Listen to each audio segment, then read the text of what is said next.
मैं भी वहां पे धूल फांकता हूं। किसी हाईवा में या किसी ट्रक में कोयला जा रहा है तो उस पर त्रिपाल अगर नहीं लगाया जाएगा, उसके लिए हम लोग को आंदोलन भी करना पड़ेगा, तो आंदोलन करेंगे। सरकार से पूछना चाहता हूं कि झारखंड की औद्योगिक नीति क्या है। अपने योजनाओं को बता दे कि कौन कौन सी योजनाएं उनके धरातल पे काम कर रही है। झारखंड के मंत्रियों को कुछ होता है तो एयर एम्बुलेंस के जरिए जो है दिल्ली चले जाते हैं।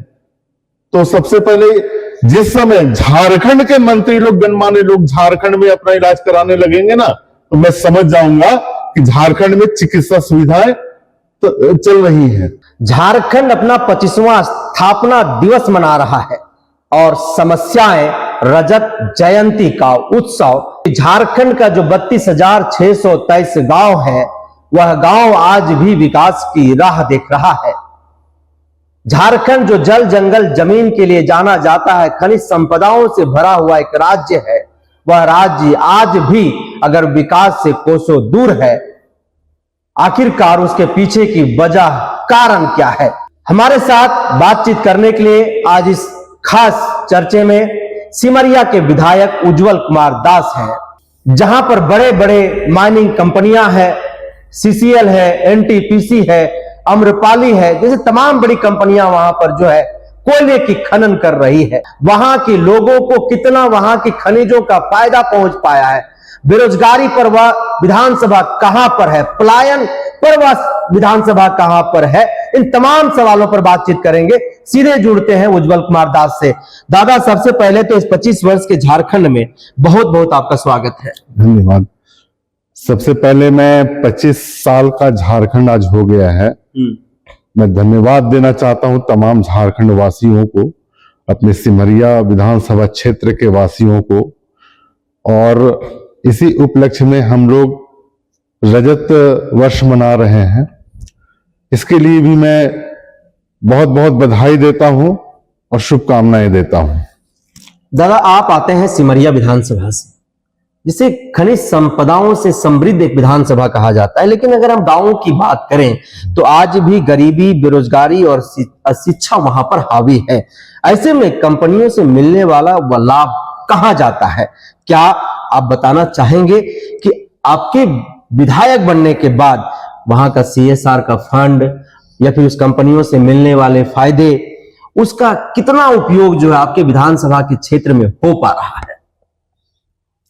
देखिए, हमारा जो क्षेत्र है वो काफी खनिज संपदा से भरा हुआ है और सौभाग्य मानता हूं कि हमारे क्षेत्र को भगवान ने खनिज संपदा से परिपूर्ण कर रखा है। लेकिन जितनी भी कंपनियां हैं, और मुझे लगता है कि किसी के पास में, या गवर्नमेंट जो अभी हमारी चल रही है झारखंड में, एक विजन नहीं है। एक औद्योगिक नीति होनी चाहिए। औद्योगिक नीति का अभाव और उस नीति को अक्षरशः पालन नहीं किया जा रहा है। कहीं ना कहीं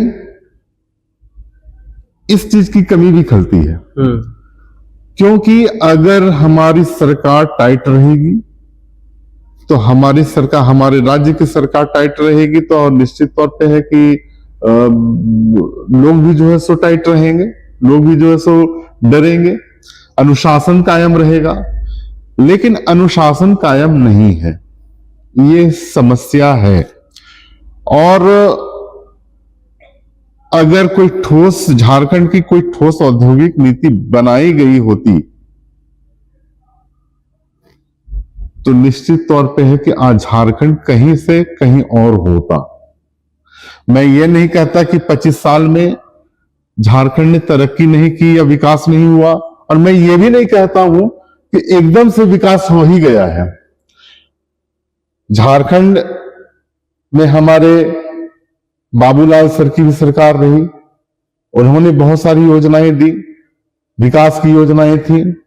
हमारे अर्जुन मुंडा सर की सरकार रही, उन्होंने भी बहुत सारी योजनाएं दी, लाडली योजना उन्हीं की देन थी।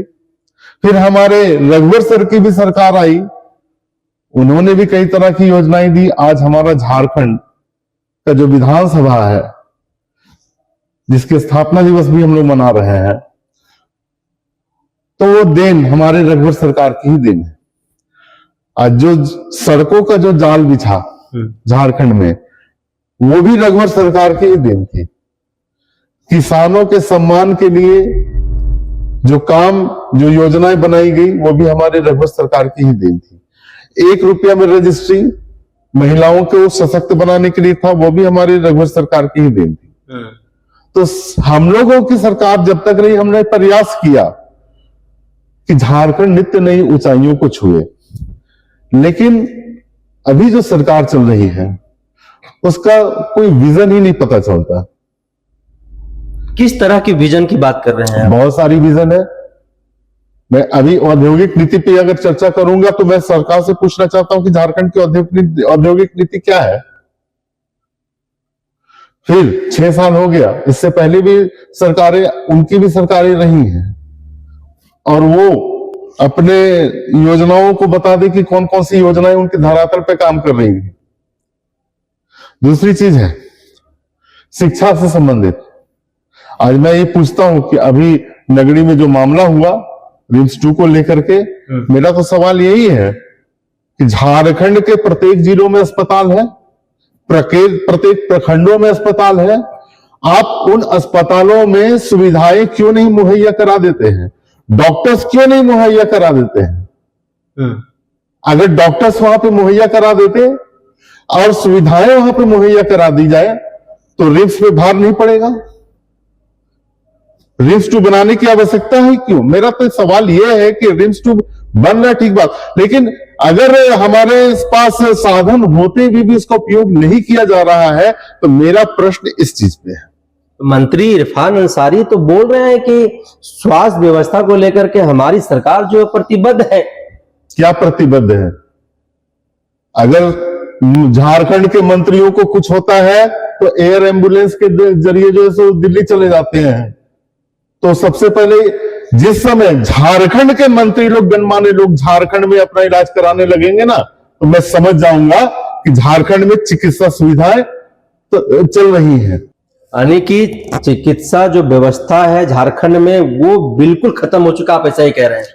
मैं ये नहीं कहता कि बिल्कुल खत्म हो गया, मैं ये नहीं कह रहा हूं, और भी संसाधनों की आवश्यकता है यहाँ पे।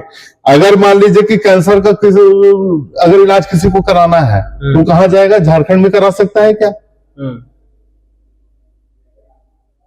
कोई बड़ी गंभीर बीमारी हो, अगर हमको इलाज कराना हो तो क्या मैं हजारीबाग में करा सकता हूं क्या? चतरा में किसी भी बीमारी का इलाज मैं करा सकता हूं क्या, गंभीर बीमारी का? सरकार गंभीर क्यों नहीं है, क्या लग रहा है? सरकार गंभीर इसलिए नहीं है क्योंकि उसके पास विजन नहीं है। विजन नहीं है? विजन ही नहीं है। अच्छा, अगर विजन रहता सरकार के पास में तो मुझे नहीं लगता है कि जो है सो अभी हॉस्पिटल्स की समस्या रहती। अभी हमारे चतरा में डॉक्टर्स की समस्या है, डॉक्टर्स उपलब्ध हम लोग वहां पे नहीं हो पा रहे हैं। तो वैसे में विधायक जी, अगर हम बात करें तो सबसे ज्यादा इस राज्य में अगर कोई शासन में रहा है तो भारतीय जनता पार्टी एनडीए रही है, तो उस वक्त सभी समस्याएं का समाधान तो हो जाना चाहिए था। बावजूद इसके अगर नहीं हो पाई तो क्या ये आप मान रहे हैं कि उस सरकार के पास भी विजन नहीं था? देखिए, मैं ये नहीं कह रहा हूं कि सरकार के पास में, हमारी सरकार ने जब बनाई हमारी सरकार, मैं दावे के साथ कहता हूं अस्पताल उन्हीं के कार्यकाल में ही बना। आज जो है हजारीबाग में जो मेडिकल कॉलेज बनकर के तैयार है, जो बड़ा मेडिकल कॉलेज बना हुआ है, वो भी जो है सो हमारे मोदी जी की ही देन है। मेरा ये कहना है कि जो चीज हम दे चुके हैं, अभी वर्तमान में जो सरकार है उसको सही ढंग से चलाए, सुविधाएं और मुहैया कराएं, इक्विपमेंट्स और वहां पर उपलब्ध कराएं। आज भी 6 साल, अभी आप कहते हैं कि अधिकतर भारतीय जनता पार्टी का शासन रहा, उनका भी तो शासन रहा। 6 साल इधर और उधर मान लीजिए। अच्छा, आप जिस क्षेत्र से आते हैं विधायक जी, लोग वहां पर खनन के लिए जमीनें दिए, लोग धूल खा रहे हैं, लोगों की जानें जा रही है, गंभीर बीमारियों से ग्रसित हो रहे हैं। कब आखिरकार उन्हें उचित न्याय मिलेगा, कब उन लोगों को जो है वहीं पर उनको नौकरी मिलेगा, रोजगार मिलेगा? देखिए, ये बात आपकी सही है कि जिन्होंने जमीन दी अब उनकी जान जोखिम में है, और मैं इसको सहर्ष रूप से स्वीकार भी करता हूं। मैं खुद भी जाता रहता हूं टंडवा में, वहां पे धूल बहुत उड़ते हैं, और मैं आपको बता दूं कि मैं भी वहां पे धूल फेंकता हूं, और ये लापरवाही हो रही है, और इसके लिए हम लोग अपने स्तर से बहुत प्रयास करते हैं, प्रशासन को भी बोलते हैं, सहयोग भी मिलता है प्रशासन का। लेकिन अब अगर कोई गाड़ी किसी हाईवा में या किसी ट्रक में कोयला जा रहा है तो उस पर त्रिपाल अगर नहीं लगाया जाएगा तो ये कंपनी का दोष है, और इसके लिए हम लोग विधानसभा में भी आवाज उठाने वाले हैं। पानी पीने के लोगों को नहीं मिल रहा है, वो गंदा पानी, ब्लैक जो है वो पानी पीने के लोग वहां के मजबूर हैं, उससे भी लोग काफी बीमार हो रहे हैं। आखिरकार क्या गुनाह किए हैं टंडवा के लोगों ने, सिमरिया विधानसभा के लोगों ने? देखिए, सिमरिया विधानसभा के लोगों ने कोई गुनाह नहीं किया है, अनदेखा किया जा रहा है तो वहां की कंपनियों के द्वारा।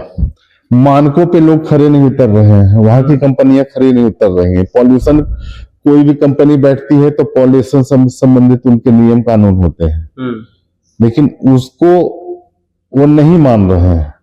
अगर नहीं मान रहे हैं तो हम उसकी अब उसके लिए हम लोग को आंदोलन भी करना पड़ेगा, तो आंदोलन करेंगे। स्थानीय लोगों को नौकरी नहीं दिया जा रहा है, बाहरियों का दबदबा है, वहां के स्थानीय लोगों का साफ तौर पर कहना है। आखिरकार ये बाहरी जो लोग हैं आकर के अपना कब्जा बनाए किए हुए हैं, तो उन लोगों का जो सवाल है उस सवाल पर आपकी क्या प्रतिक्रिया होगी? देखिए, उन लोगों का सवाल वाजिब है, और इसी के निमित्त में हम लोगों ने अभी हम लोग बहुत सोच रहे हैं कि बहुत ही जल्दी हम लोग बैठ के करेंगे, उनके साथ भी हम ये भी जानेंगे कि हमारे सीसीएल की कंपनियों की भी क्या समस्याएं हैं। अगर कुछ समस्याएं हैं तो हमसे शेयर करें, हम लोग भी मिल बैठ करके बात करेंगे, और अगर सॉल्यूशन में होगा तो सॉल्यूशन भी करेंगे। अगर ये चीज देखने को लगेगा कि इच्छा ही नहीं है सॉल्यूशन करने के लिए, तो आवाज भी मैं बुलंद करूंगा। एक आरोप तो हमेशा लगता रहता है कि कंपनियों और जो नेता होते हैं उन दोनों की मिली भगत होती है, जिसके कारण स्थानीय लोग, क्षेत्रीय लोग जो हैं वो पिसते रहते हैं।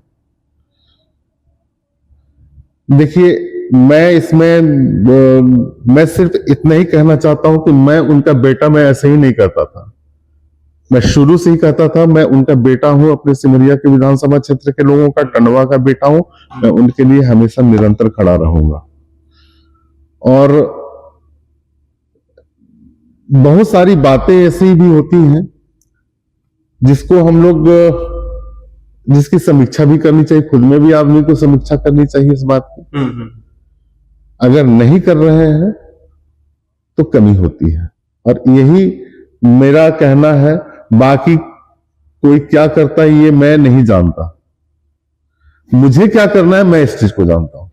सिमरिया के लोग जिस बातों को लेकर के त्रस्त हैं, चाहे नौकरी की बात हो, शिक्षा की बात हो, स्वास्थ्य की बात हो, रोजगार की बात हो, किस तरह से आप उन्हें आज आश्वस्त करना चाहेंगे, क्या कहेंगे? देखिए, मैं सिर्फ एक लाइन में ही कहना चाहता हूं, विश्वास रखें, मैं इरादा कर चुका हूं।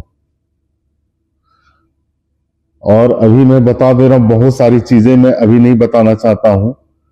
वो काम अगर पूरा हो जाएगा तो मैं सार्वजनिक रूप से आकर के मंच पे बात करूंगा इस चीज को लेकर।